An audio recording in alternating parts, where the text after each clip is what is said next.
మీది నైట్ డ్యూటీనా? పగలు పడుకొని రాత్రంతా ఆఫీసులో గడుపుతున్నారా? జీతం బాగానే వస్తుంది కదా అని మీ ఆరోగ్యాన్ని రిస్క్లో పడేస్తున్నారు. హైదరాబాద్ గాంధీ మెడికల్ కాలేజీ పరిశోధకులు జరిపిన తాజా అధ్యయనంలో కొన్ని విస్తుపోయే నిజాలు వెలుగులోకి వచ్చాయి. మీరు బరువు తక్కువగా ఉన్నా సరే నైట్ షిఫ్ట్ల వల్ల మీ శరీరంలో జరిగే మార్పులు తెలిస్తే షాక్ అవుతారు. గాంధీ మెడికల్ కాలేజీ నిపుణులు ఒక బహుళజాతి కంపెనీ ఉద్యోగులపై జరిపిన ఈ పరిశోధనల వివరాలు ఇండియన్ జర్నల్ ఆఫ్ ఎండోక్రైనాలజీలో ప్రచురితమయ్యాయి. నైట్ షిఫ్ట్ చేసేవారిలో ఏకంగా 77% మందిలో ఇన్సులిన్ నిరోధకత ఉన్నట్లు తేలింది. అంటే భవిష్యత్తులో వీరు టైప్ 2 డయాబెటీస్ బారిన పడే అవకాశం చాలా ఎక్కువ.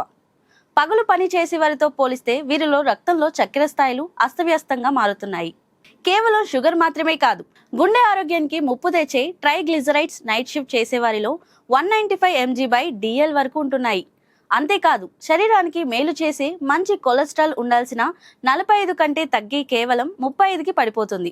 ముఖ్యంగా పురుషుల్లో టెస్టోస్టెరాన్ హార్మోన్ స్థాయిలు తగ్గి లైంగిక సమస్యలకు దారితీస్తుండగా, మహిళలలో థైరాయిడ్ సమస్యలు, ఈస్ట్రోడయల్ హార్మోన్ మార్పులు ఎక్కువగా కనిపిస్తున్నాయి. నిద్రలో విడుదల కావాల్సిన గ్రోత్ హార్మోన్ రాత్రి నిద్ర లేకపోవడం వల్ల అసలు విడుదల కావడమే లేదని డాక్టర్లు హెచ్చరిస్తున్నారు. ఇదంతా ఒక్క ఎత్తైతే విటమిన్ డి లోపం మరో ఎత్తు. రాత్రంతా పనిచేసి పగలు గదిలో తలుపులు వేసుకొని పడుకోవడం వల్ల వీరికి సూర్యరశ్మి అసలు తగలడం లేదు. దీనివల్ల ఎముకలు బలహీనపడటమే కాకుండా రోగనిరోధక శక్తి కూడా క్షీణిస్తుంది. అధ్యయనం ప్రకారం నైట్ డ్యూటీ చేసేవారిలో విటమిన్ డి స్థాయిలు అత్యంత ప్రమాదకరమైన 10.4 యూనిట్లకు పడిపోయాయి. నైట్ షిఫ్ట్ కేవలం ఉద్యోగం మాత్రమే కాదు, అది మీ శరీరంతో మీరు చేస్తున్న యుద్ధం. కేవలం బరువు పెరగలేదు కదా అని ధీమాగా ఉండకండి.